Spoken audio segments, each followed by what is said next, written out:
السلام عليكم ورحمة الله وبركاته.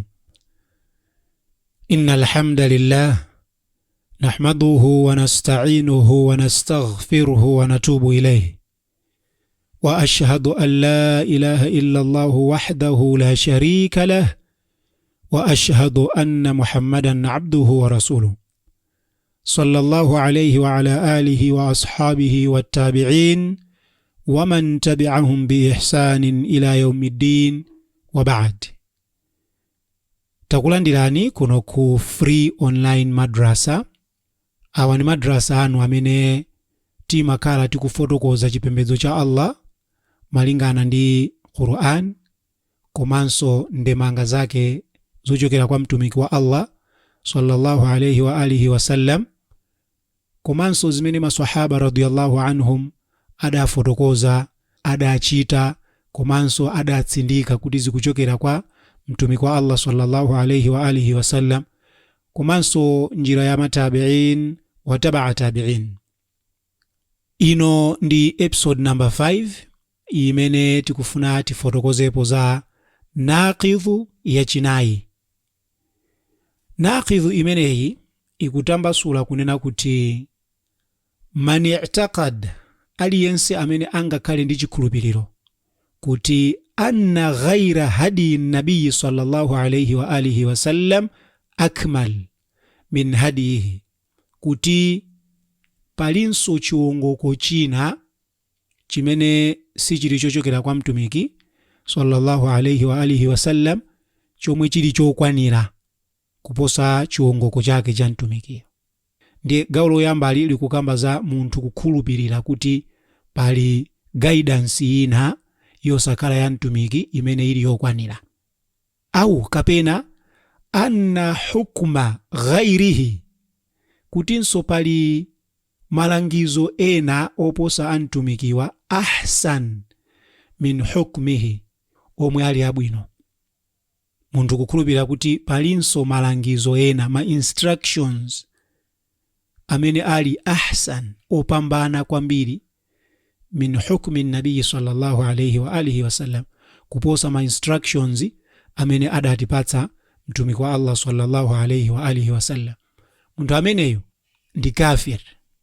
Kalladhina yufaddiluna hukma at-tawaghit ala hukmihi, ngati mmene anthu amawapangira, yufaddiluna amawapangira kukhala opambana hukma at-tawaghiti, malamulo, ma instructions, zilangizo, ma policies, ma laws, anthu amene ali opembedza mafano. Anthu amene ndikumawapanga kuti ndi opambana kwambiri ala hukmihi, kuposa chigamulo cha mtumikicho. Munthu amene angangozitenga zimenezo fahuwa kafirun, adziwe kuti iyeyo ndi kafir, ndi wokanira ndithu pamaso pa ndani? Pamaso pa Allah subhanahu wa ta'ala. Ndiye tikaiona naqidhu imeneyi ili pawiri. Gawo loyamba likukamba kuti palibe chikayiko kunena kuti chiwongoko cha mtumiki sallallahu alayhi wa alihi wasallam ndi chimene chili perfect, palibe chikayiko. Ndipo wina aliyense amene angakayikire zimenezo fahuwa kafirun, amene ndotani? Ndiokanira basi. Chifukwa chonena kuti Allah subhanahu wa ta'ala akuyankhula, tikabwera mu sura An-Najm, sura 53 aya ya chitatu komanso ya chifolo, wama yantiqu anil hawa, iyeyu mtumiki samangoyankhula kuchokera mu chikhumbokhumbo chake, kuti amangoyankhula out of his own desire.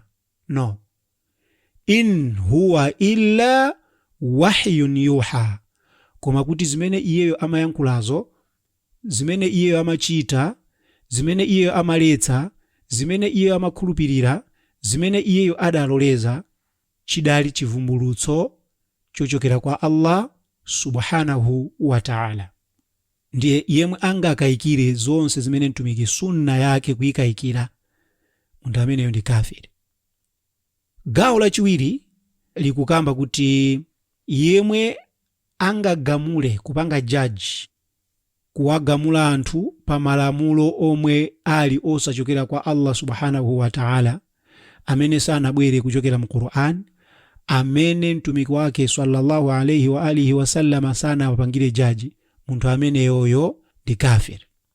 Chifukwa chonena kuti Allah subhanahu wa ta'ala, tikabwera mu sura An-Nisa, sura number 4 aya 65, Allah kunena kuti fala komatu sichoncho wa rabbika, Allah kudzilumbirira mwa yeyeka, la yu'minuna, iwo sangakhale kukhulupirira, hatta yuhakkimuka, mpaka natakupanga iweyo kukhala jaji, fi ma shajara bainahum, pazimene iwo asemphana.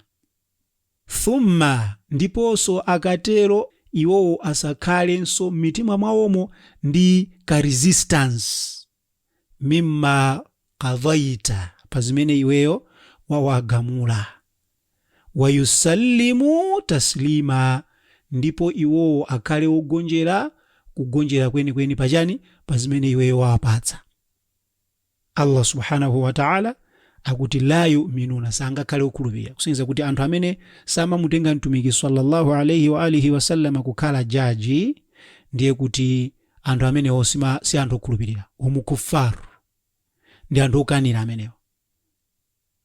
Ndipo Allah subhanahu wa ta'ala tikabwera mu sura Al-Maida, sura number 5 aya 44 komanso 45 komanso 47, tuona penepo Allah subhanahu wa ta'ala akuyankhula kunena kuti waman lam yahkum bima anzala Allah fa ulaika humul kafirun, ndipo wina aliyense amene lam yahkum, sapanga jaji, bima anzala Allah, pazimene Allah adavumbulutsa Qur'ani ndi Sunna, fa ulaika humul kafirun, amene otu ndi anthu amene ali otani, okanira. Kusonyeza kuti Allah subhanahu wa ta'ala iyeyu adambweretsa mtumiki wake pano pa dziko lapansi kuti ifeyo timutsate.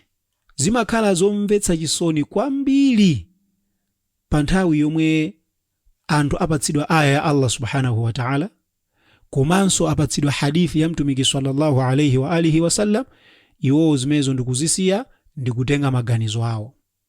Ndiye tikabwera apa aya imene kuti waman lam yahkum bima anzala Allah, aliyense amene angapange jaji, angagamule posagwiritsira ntchito zimene Allah subhanahu wa ta'ala wavumbulutsa.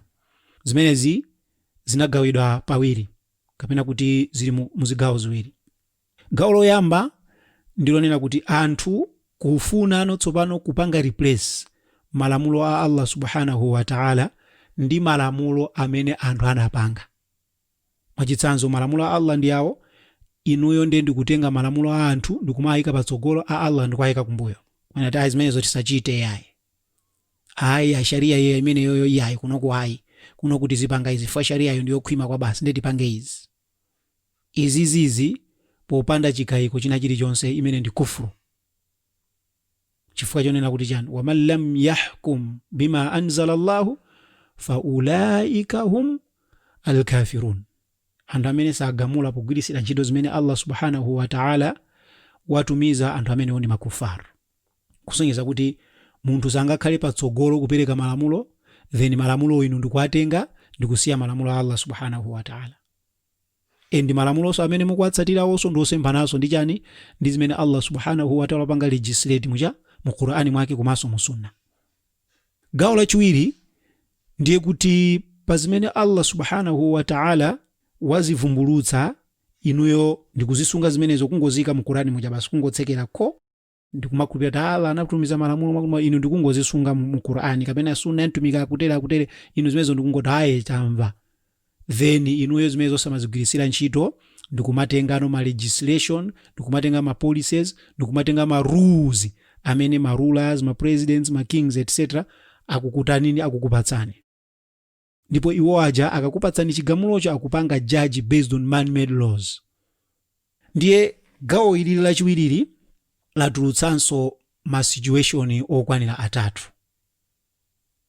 gawo lachiwiri latulutsa ma situation okwanira atatu. Situation yoyamba ndiyonena kuti leader kapena kuti mtsogoleri yemwe akuwagamula anthu, akuwatsogolera anthu pogwiritsira ntchito malamulo osemphana ndi zimene Allah subhanahu wa ta'ala adavumbulutsa, ndipo ndikumawatenga kuti malamulo akewo they are better or they are equal ku malamulo a Allah subhanahu wa ta'ala, imene imapangidwa consider kuti ndi kufuru.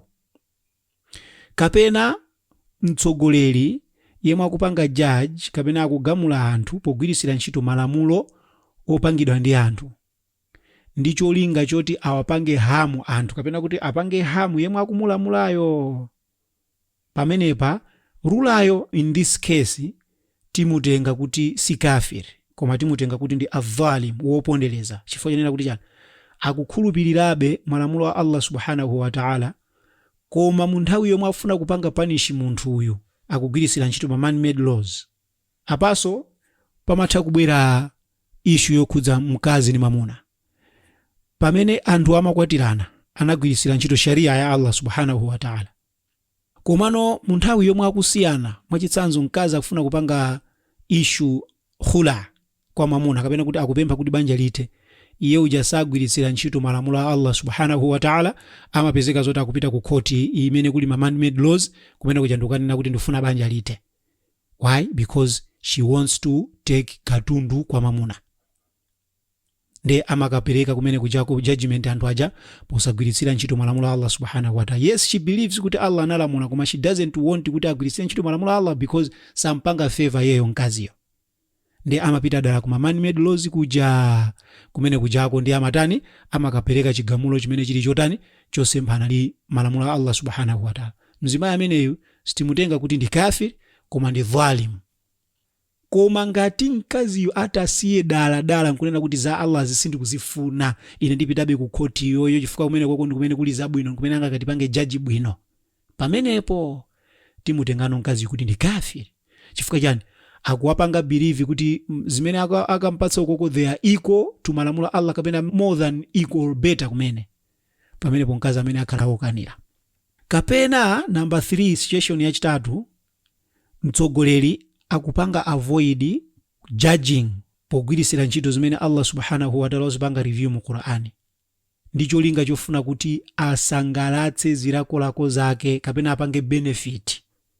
Ndiye kuti munthu ameneyu angokhala wochimwa chabe koma sakhala kafiri. Ndiye akudziwa zoti Allah subhanahu wa ta'ala wanena izi, ndiye iye uja anopanga twist dala nona tayi koza kutere ncholinga chonena kuti iye uja apange benefit. Tiyeni tikumanenso mu lesson imene tikali tikufotokoza naqidhu yachisanu.